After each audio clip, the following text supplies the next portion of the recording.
My name is Claire Donovan. I'm a pediatrician living in Boston, and I was the bride left behind on her wedding night. Not a few days before the ceremony, not at the altar, but in the middle of the reception in front of 200 guests, still wearing a wedding dress with visible fold lines. My husband, Zachary, received a message, went pale, looked at me one last time and said, "I have to go." He walked away as if the wedding had never happened. I stood there, alone, amid the music, the clinking of glasses, and the well wishes still hanging in the air.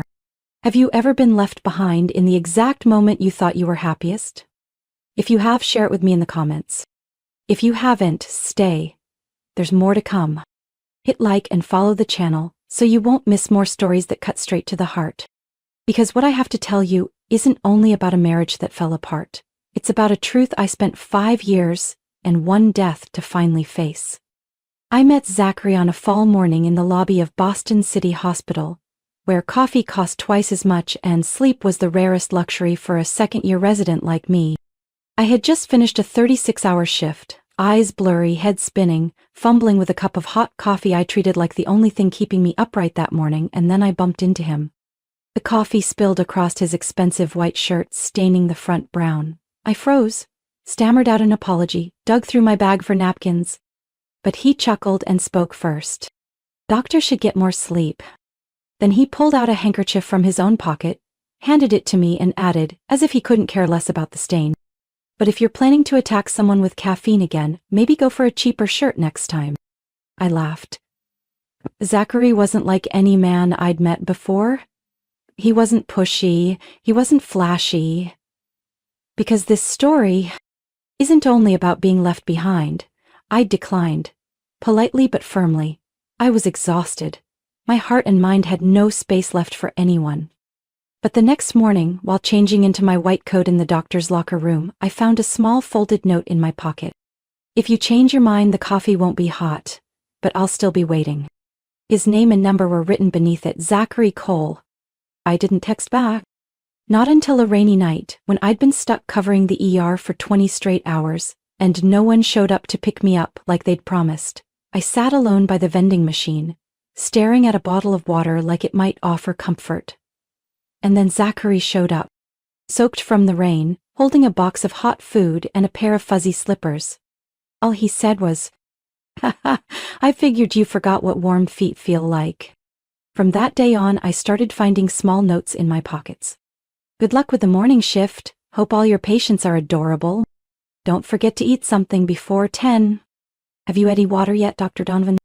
One time, I fell asleep on the phone with him mid-call. The next morning, I woke up on the sofa with a blanket gently covering me, and a note that read, "You're funny even in your sleep." We didn't fall in love right away. It grew quietly, gently, like the way he patiently waited in his car for me to finish each shift, playing soft music and holding out a cup of hot cocoa for me to sip before saying a word. When I passed my board certification exam and officially became a pediatrician, he took me to the public library, the one where I'd spent many sleepless nights studying. At our usual bench, he got down on one knee and held out a slim, white gold ring. No diamonds. Just my name engraved on the inside. "Claire Donovan, I don't need a grand promise. I just need to know that when you're tired, you'll still choose to come home. To me." I nodded in silence, not from a surge of emotion, but because I knew. He was home. When his mother died suddenly from a stroke, I was the one who sat by his side in the emergency room for 7 hours. He didn't cry out loud. He just held her cold hand like he was clinging to the rest of his life. After the funeral, he said something I've never forgotten. "You're the only person I trust completely now." We began designing our dream home in a quiet suburb of Brookline. Light wood floors, large sun-filled windows in a corner just for the two-tier bookshelves. Because I loved children's books. He spent a whole month finding the exact kitchen tile in Seattle fog like I wanted. I picked paint colors for the nursery, even though I wasn't pregnant yet. He picked names, Miles if it was a boy, June if it was a girl, after his mother. Every detail in that house reflected a man who paid attention to what I loved. From the brand of tea I drank, to the rocking chair on the balcony so I could rest while still seeing the sky. We both believed we had found the calmest place in the chaos of life. So when he walked away on our wedding day, I didn't just lose a husband. I lost the belief that love, if deep enough, would never leave. After that night, I tried everything a wife, or someone who still believed she was a wife, could do to find him. I called, he didn't pick up. I texted, no reply. I went to his office, locked. The staff said he was on an urgent business trip. I contacted his parent company. The manager told me Zachary had filed for indefinite leave the morning after our wedding. The only thing in his email, I need time. Time for what? I went to the house we had designed together. It was still unfinished. No furniture, curtains uninstalled, bedding still sealed in plastic. Everything was halfway, like my life. The oak dining table hadn't even been unboxed. The rocking chair swayed in the wind out on the balcony. No sign he had ever come back. I stood in that unfinished house like a smudged line on paper. Not erased, but never continued.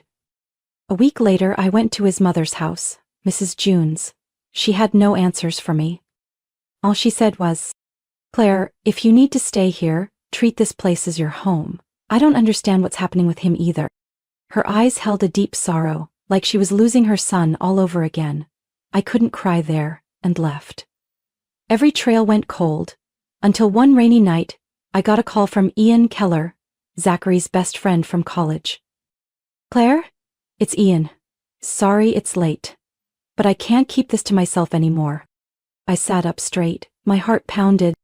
I know I shouldn't be saying this, but that day, before he left, Zachary called me.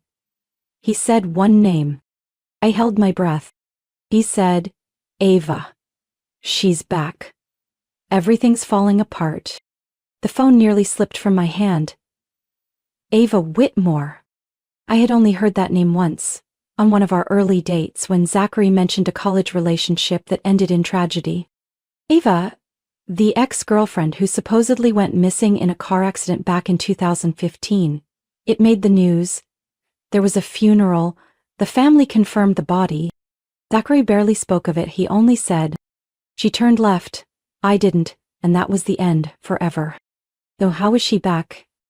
I stayed up all night digging into anything I could find about Ava. The accident article. It was still online. But when I searched public records for Ava in the citizen database, the result came back blank. No social security number, no tax records, no bank accounts. As if after 2015 she had never existed. Zachary's silence began to take shape. I went to the city library archives where death notices, certificates, and crash reports were stored. One strange detail. In Ava Whitmore's death certificate copy, the field for identification of the body was blurred due to a print error. The section for next of kin contact was also empty. I called an old friend, an investigative journalist for a local paper. She helped me connect with someone who had covered the crash years ago. The call lasted 6 minutes, but the first 10 seconds were enough to chill me to the bone. Ava Whitmore wasn't included in the DNA confirmed victim list because there was no DNA to match. The body was too badly burned for complete identification. But the family held a funeral anyway because they had complete faith. The exact same words Zachary once said to me at his mother's funeral. And I started to wonder how many parts of his life were built on that same complete faith, where I was never allowed to enter. Filed public records requests across multiple states. A week later, a small data entry arrived from an archive office in Wyoming. A newly registered driver's license under the name Ava Marie Whitmore, using a new social security number. Address: Jackson Hole, Wyoming. I printed it out, sat at my kitchen table with a cold cup of coffee, and stared at the line of text. I couldn't believe I was tracking a woman who was supposed to be dead. Because she might be the reason my husband walked away on our wedding night. I called Ian again. "Is it possible Zachary was being threatened by her?" I asked. "I don't know, but I've never heard him sound that scared." It was like something had pulled him back into a past he thought he'd escaped. That night, I pulled out a suitcase, packed a few outfits, placed the printed address and some documents into a folder. I wasn't planning a confrontation. I only wanted the truth. even if it was the last thing I was ready to accept. But I didn't go to Wyoming. Even after printing the address, arranging my clothes, being ready to walk right into that town, I didn't leave Boston. After 3 weeks of restless sleep, eating out of obligation, and asking myself what I did wrong, my body began to revolt. I had stomach pain, started losing weight uncontrollably, my skin turned gray despite no sunlight. I still showed up at the hospital every day, still wore my white coat, still placed my stethoscope on the fragile chests of NICU newborns, still answered parents' questions with a calm voice, but I wasn't living. I was surviving. Or more accurately, hiding. Hiding from the question why. Hiding from the wedding music still echoing in my mind every night I lay down. Hiding from the image of Zachary staring at me with blank eyes, and that sentence I could never explain. I have to go. My friend started to pull away, not out of malice, but helplessness. Jessica, my best friend and maid of honor, came by every day the first week. She brought food, folded my laundry, reminded me to drink water, and told ridiculous stories about her bad dates to try to make me laugh. One day she sat on the edge of my bed, her voice barely audible. "Claire, if you won't talk, I don't know what else to do." I buried my face in the pillow, silent. She sighed.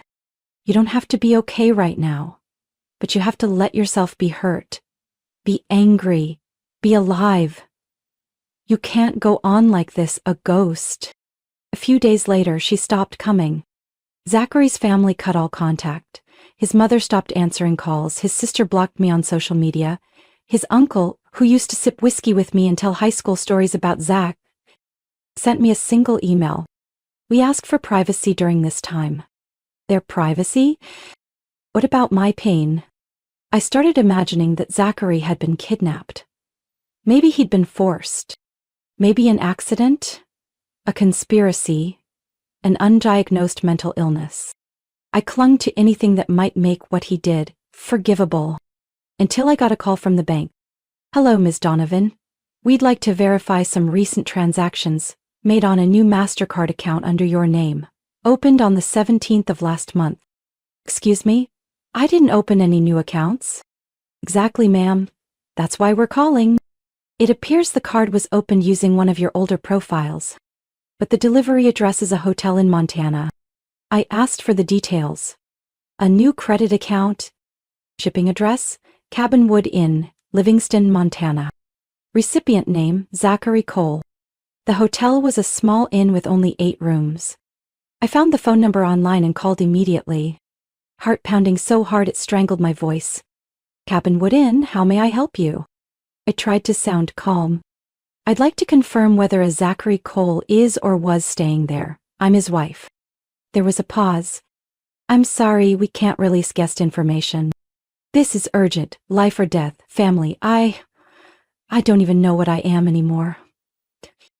I don't know if it was pity or something else, but the receptionist finally exhaled. "There was someone named Zachary Cole here, room 3. He stayed a week and left last week. Do you know where he went?" "We're not sure, but he didn't leave alone." What do you mean?" "There was a woman with him, no reservation under her name, but tall brown hair, wore wide-brimmed hats, always had sunglasses on, even indoors." I tried to steady my voice. "Do you know her name?" "Sorry, it's not in our system. But I remember he called her Ava." I put the phone down on the table. My hands shook so much I needed both just to hold my water glass. Zachary wasn't missing. He hadn't been kidnapped.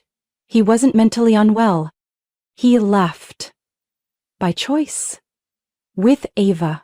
And he used my name, my identity, to pay for his disappearance. I left Boston in early September, carrying 2 suitcases of clothes, a folder of medical records, and a wound that had no name, only the feeling that every time I looked in the mirror, I no longer recognized the person staring back. The Silver Creek Community Health Center sat in a small town in northern Vermont, nestled between pine trees and rolling grassy hills. There were no automatic elevators, no endless white corridors like the big hospitals, just 4 main exam rooms, a shared call room for doctors and nurses, and an old coffee machine that clicked offbeat every few seconds. But there, I could breathe. I came in as a pediatrician and child development counselor for low-income families. At first, I thought it would be temporary, a few months to rest, then back to the city. But after the first week, when a 3-year-old boy clung to me because no one reads me books before bed anymore, I knew I was staying. Caleb Morgan was the first to greet me on my first day. Not in a white coat, no name tag. Just a tall, lean man with calm eyes and a kind smile. He showed me the office, explained how to coax the printer when it's moody, and pointed at a worn leather chair. Be careful with that one. It collapses sometimes, but it's loyal. Caleb never asked why a doctor from Boston ended up here. Never probed, never asked about the story behind those tired eyes. He simply left a cup of chamomile tea on my desk after long appointments, or held the door when my hands were full of charts. He lived 5 minutes outside town in a 2-story wooden house near the creek. Father to 2 kids, Olivia, 8, obsessed with drawing and endlessly curious, and Henry, 4, who liked to hide toys in his dad's pockets to carry magic with him. They didn't know I came from a broken life. And I didn't tell them. I just worked. Then walked along the creek in the evenings. Then ate dinner alone with the sound of wind through wooden window panes. My world shrank down to the 2nd-floor kitchenette at the clinic, where I drank cocoa, reviewed files, and sometimes heard Caleb humming country songs while washing mugs. One day, Olivia fell while running across the schoolyard. It wasn't a serious scratch, but she sobbed like her leg had snapped in half. Caleb carried her into the clinic and I was the one who cleaned her up. Olivia clutched his hand and yelled, "Dad, are you sure she knows what she's doing?" Caleb laughed, ruffling her hair. "Claire once healed the kind of pain even I couldn't see, sweetheart." I said nothing, kept dabbing the scrape on her knee. But something unfamiliar stirred inside me. We started having lunch together. Not planned, not scheduled, just when I came downstairs he was already there, or the other way around. He liked peanut butter and banana sandwiches, which I used to find indigestible, but then tried one day and didn't hate it. I liked hot soup. The only thing that made me feel steady when my insides still swayed. Caleb said, "People who've been broken tend to choose soft things, easier to swallow." One late night, Olivia had a high fever. Caleb called me, not as a doctor, but as someone he trusted. I arrived in a wool cardigan, carrying a box of meds and a stethoscope. Olivia lay weakly in bed, murmuring a friend's name in her sleep. After giving her the meds, I sat in the living room chair, watching Caleb read under the lamplight beside her. "You're a good mom," I said softly. He looked at me. "I'm not a mom, just a grown-up trying to do the right thing." I meant to laugh, but my throat caught. He noticed. He didn't ask anything. He just placed his hand on the back of the chair, nearly touching my shoulder, but never pushing. We weren't in love, but on quiet evenings, when Olivia giggled and Henry sang made-up songs, I'd catch Caleb's gaze. Calm, unhurried, but enough to let me know if I wanted, I could stop running. After 2 years in Silver Creek, I stopped counting the days. I moved into Caleb's house on a spring morning. It wasn't a grand move. No ceremony, no truck, only a few boxes of books, a lavender plant in a tin bucket, and a quiet question as he rinsed the plates. "If I bring over all these files, would you kick me out?" He smiled, wiped his hands on a dish towel, and kissed my forehead. "As long as you don't bring 3 more broken coffee makers." So I stayed. No announcements, no fanfare. But the kids understood. Henry, 6 at the time, told his classmates, "My dad has a new wife, but they're waiting for a dinosaur cake to get married." And Olivia, 10 now, sharp and thoughtful, once called me Mom while half asleep during a fever. I stood by her bed, still holding a warm cloth, unsure if I heard it right. The next morning, when I brought it up, she shrugged. "I know my real mom's gone, but if the new mom makes chicken soup and reads every word in the book, she probably counts." Caleb heard it, didn't say a word, but that night, he left a note on the dinner table. "Thank you for not walking away, even when you had every reason to." Our engagement took place in the backyard. No white dress, no diamond ring, just about 10 people, some close coworkers, neighbors, the kids, and a blooming apple tree. Caleb built the bamboo arch himself. Henry snuck in green twinkle lights to make it magic. I wore a simple green dress, braided my hair, and held a bouquet of wildflowers Olivia picked that morning. No speeches. No one needed to say anything. It was all there, in every glance. Afterward, when the guests had gone, I sat with Olivia on the back steps. She leaned her head on my shoulder, our fingers interlaced. "Were you scared, Mom, before you decided to stay with us?" I looked out at the pines. Yes, very scared, but I was tired of walking without knowing where I was going. She nodded slowly. I was scared too, but Dad said it's not as bad if you're scared together. I thought everything had finally settled, that the past, after all this time, had stopped trying to intrude on the life I'd rebuilt, piece by fragile piece. But then, on a Thursday afternoon in late fall, I came home to find Caleb standing on the porch with a worn package in his hand.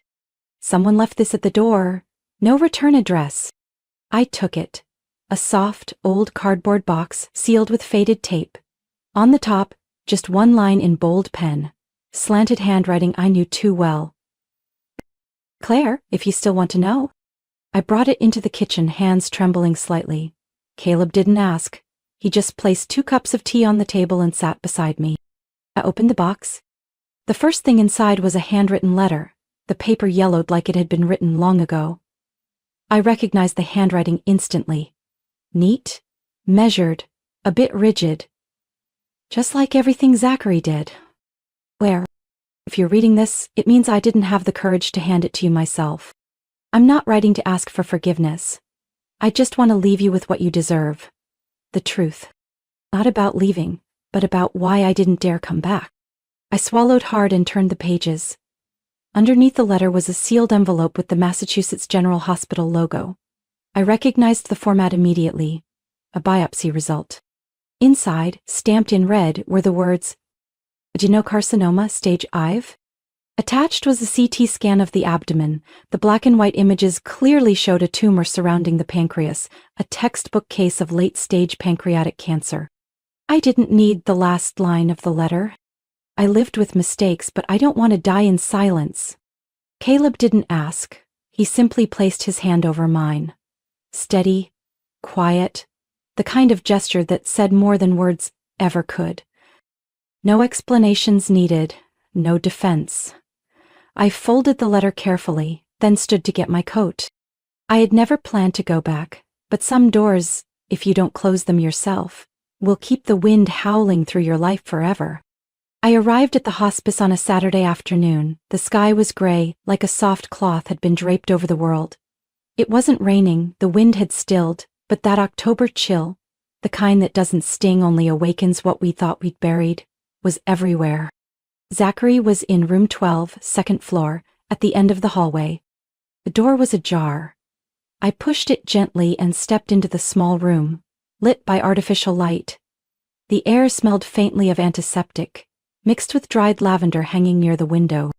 He lay there, gaunt, pale, the skin around his eyes sunken. But his eyes, they were still the same, the ones I had once known, once loved, once thought I'd look into for the rest of my life. When I stepped in, he turned his head. When he saw me, his lips trembled, then curved into a faint, tired smile. "I didn't think you'd come." I pulled the chair closer but didn't speak right away. He breathed slowly, closing his eyes for a few seconds as if gathering the last bit of strength he had left. "I know you don't owe me anything," he whispered. "Not a visit, not even a goodbye, but if you still want to understand, just a little, I'll tell you everything." Zachary inhaled deeply. His voice was hoarse, weak, but each word came through clearly. "Ava didn't die. That accident? It wasn't random. She used to be involved with a money laundering group that posed as a public art foundation. I once signed off on one of their project designs fresh out of school, not knowing what was behind it. When it all fell apart, Ava faked her death to escape, and I thought it was over." He paused, coughed lightly. I poured him water and held the cup out. His fingers trembled as they brushed mine. "Then, a month before the wedding, she came back. not to threaten, but to warn me. Some of the old players were planning to stir things up again to scare the new ones. Ava said if I didn't help calm it down, they'd go after what I cared about most. I clenched my hands tightly. On the wedding day, Ava sent me copies of the old documents, along with one line, "If she ever finds out, she won't live in peace." I was going to tell you, after the reception, I swear. But when I saw you walk into that ballroom, smiling, greeting our families, I couldn't. So you chose to walk away, without a word? Zachary lowered his head. I chose cowardice, thinking it might keep you safe, at least that's what I told myself. In that moment, all the years of pain cracked open, not in anger, but in a kind of exhaustion that went straight to the soul. Zachary looked at me, not pleading, but like a man who once held light in his hands and dropped it. Not hoping to get it back. Only hoping to touch it one last time. Ava's gone. Last year, cancer. Same kind as mine. And you? The liver metastasis the doctor says could be a few months, could be a few weeks. How long were you with her? 2 years. But not the way you think. There wasn't love. Just two people with the same fear clinging to each other to stay afloat. I turned away. Then why now? Why send the letter? Why call me here? His voice shook. Because I'm dying. And you're the one thing I never had the courage to face. I took a breath. The room suddenly felt smaller, as if the beeping heart monitor and his shallow breaths were the only sounds that existed. Zachary kept speaking, this time without looking at me. His eyes fixed on the white ceiling.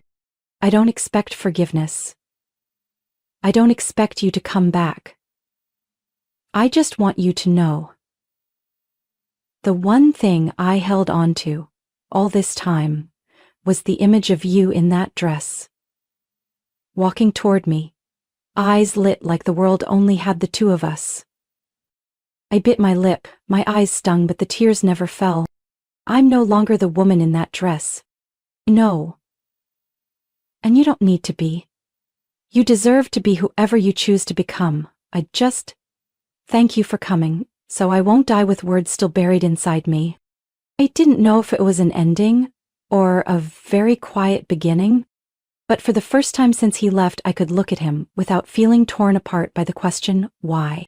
I returned to the hospice the next morning, carrying a box of chamomile tea and a few slim books about planets, something Zachary used to love back in college. I didn't know exactly why I'd brought them. Maybe because I still remembered how he used to whisper to me after long overnight shifts. If there's another life, I want to be an astronomer. At least stars don't betray each other. Zachary wasn't strong enough to read anymore. But when I opened the books and read aloud, my voice steady and warm, he tilted his head like he was listening to every word. I didn't feel like I was forgiving. I just didn't want to carry bitterness into the life I was now living.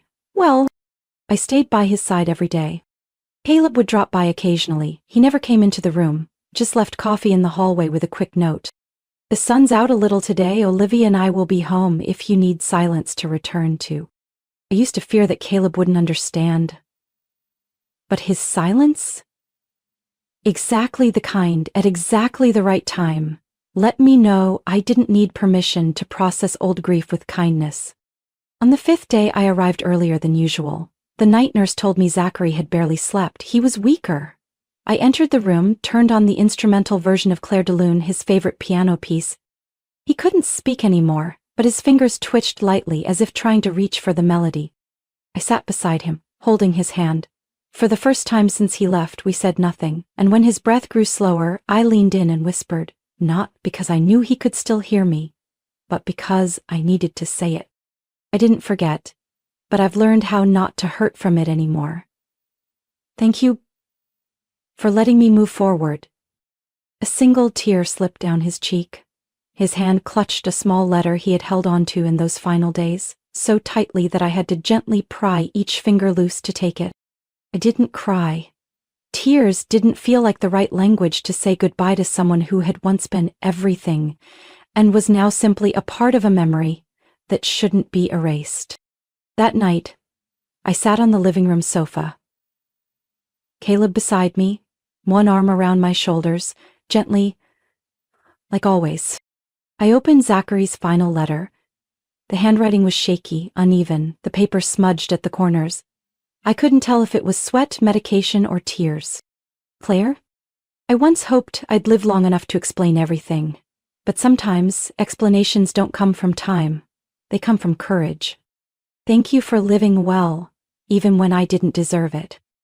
You did what I was never strong enough to do. Keep treating the world with kindness, even after it broke you completely. I don't ask to be remembered as a husband or even a former love. I only hope that in your memory, I'm not the one who made you lose faith in everything. I'm not asking for forgiveness. Just that you keep the best years and let the rest drift away, like wind through an old season. Caleb quietly took the letter, folded it gently and placed it in the small wooden box Olivia once used to collect colored stones by the creek. He turned to me, eyes meeting mine. He didn't rush to ask, "Are you okay?" because he knew I didn't need that. What I needed was someone patient enough to sit beside me in the dark, on the nights I still didn't know who I was becoming. I leaned my head on his shoulder, quietly. Outside the window, wind stirred the small string lights along the porch. An owl called in the distance. Moonlight reflected faintly off the shingles, and something in me, held tight for so long, finally let go. Not to disappear, not to drift away, but to no longer weigh me down. I returned to Montana at the end of winter, when the snow had begun to melt, and little drops of water tapped down from the eaves like spring knocking at the door. Same wooden house by the creek, same lights Olivia had hung on frayed rope, same door that creaked when it opened. But everything felt different, not because I'd forgotten, but because I had stopped holding on. Zachary was no longer the name that made my chest tighten when I heard it. He was simply a part of the long story I had once walked through, like a stretch of dark forest I got lost in. And now, I had stepped back into the light. We held the wedding on a Sunday morning by the creek where Caleb and I often took the kids to play. No church, no formal wear, no organ music, just the sound of water running and wind rustling through tall pine branches. Olivia scattered flower petals along the path, no ornate aisle, only a path the children's feet already knew by heart. Henry darted around excitedly, asking over and over, "Mom, is it time for the forever promise yet?" I laughed. The way children name grown-up rituals always made me feel lighter. I wore a cream dress so simple no one would have guessed it was a wedding gown. Caleb wore a linen shirt, sleeves rolled, eyes following my every move like he still couldn't believe this day had really come. The officiant was a retired doctor who used to work at the clinic, now our neighbor and Caleb's fishing buddy. He opened with a line that made the whole gathering laugh. "Marriage isn't a destination, it's a pair of sturdy shoes. If they fit, you'll go far. If they don't, every step will make you wince." He held my hand gently, firmly, and in that moment I wasn't thinking of the past or any other name. I was fully present. We didn't exchange poetic vows. We simply said what we had already lived over the past 2 years. I promise not to try to be perfect, just patient, honest. And if you forget to wash your coffee mug for 3 days straight, I'll still love you. After one last grimace, I promise to always ask, "Are you okay?" even when you say, "I'm fine." I promise to remember, the woman standing before me was once left behind, and still chose to believe in love again. We kissed by the creek.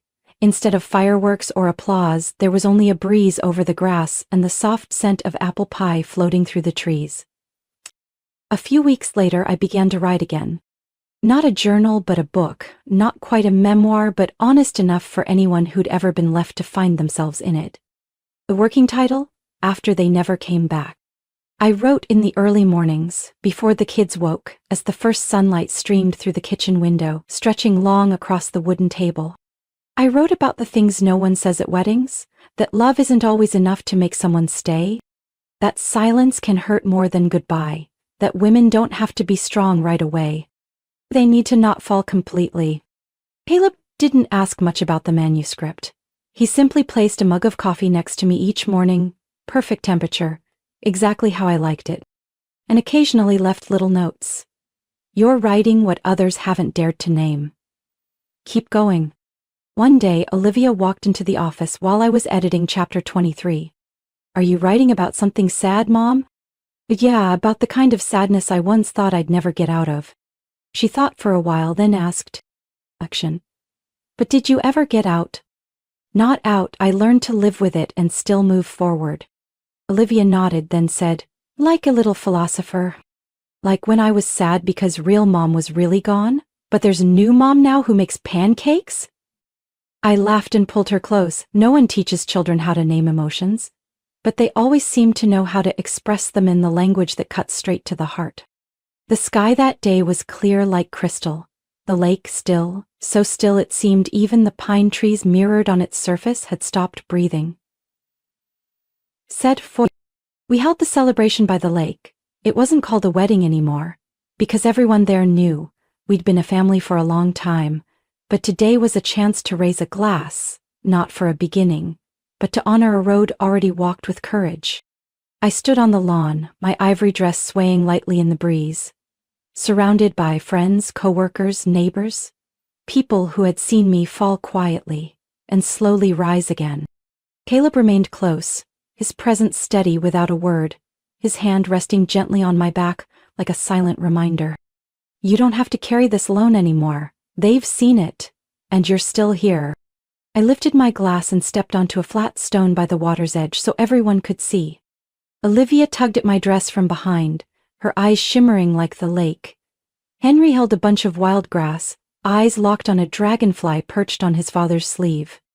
Someone once asked why I'd want to host this kind of gathering. They said, you're already together, you've made it through the storms, you have a home, kids, peace, what more do you need? I looked around, meeting each gaze. Too, I think, we don't have events like this to mark a milestone. We have them to quietly acknowledge. We've been through more than most people realize. And we're still here. I saw a few heads nod, people who had lost husbands, wives, who had raised children alone, who had cried in the kitchen while the world partied outside. I was once left at my own wedding, not because I wasn't enough, not because I did something wrong, but because the person I loved carried a weight I couldn't take on. I waited for an explanation that never came, and when it finally did, I didn't need it anymore. I turned to Caleb, the man who never asked, who broke you, but simply said, what do you need to heal? Life doesn't ask if we're ready. It only asks, will you keep going? Not alone, but with what's left in your heart, and someone quiet enough to walk beside you without interrupting.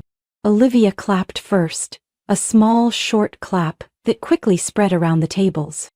Caleb squeezed my hand and whispered, Owen, you have no idea. You just spoke for dozens of people. When the party ended, I wandered barefoot through the grass, holding my heels, letting my feet touch the soft earth. An older neighbor pressed an apple pie into my hands and said, Sweetheart, I wish I'd heard those words from your mother's mouth years ago. I smiled, hugged her. Caleb sat with Henry, pointing to each star as it blinked into the twilight. Olivia stood beside me, resting her hand naturally on my waist, whispering, Mom, did you write a part in your book for moms who got left behind? I tilted my head, smiling at her. I did, but I wrote even more for the ones who chose not to stay victims forever. She furrowed her brow, thoughtful, then nodded slowly. Then you wrote it for Mom. I squeezed her shoulder gently. No, sweetheart, I wrote it for everyone who once thought they were the ones left behind, but later realized they were the ones who got to stay. Stay with life, with kindness, and with a future still worth living. Maybe you've never been left at the altar, but maybe you've been left behind in a half-finished plan, a promise that was never kept, or simply forgotten in a relationship you gave everything to.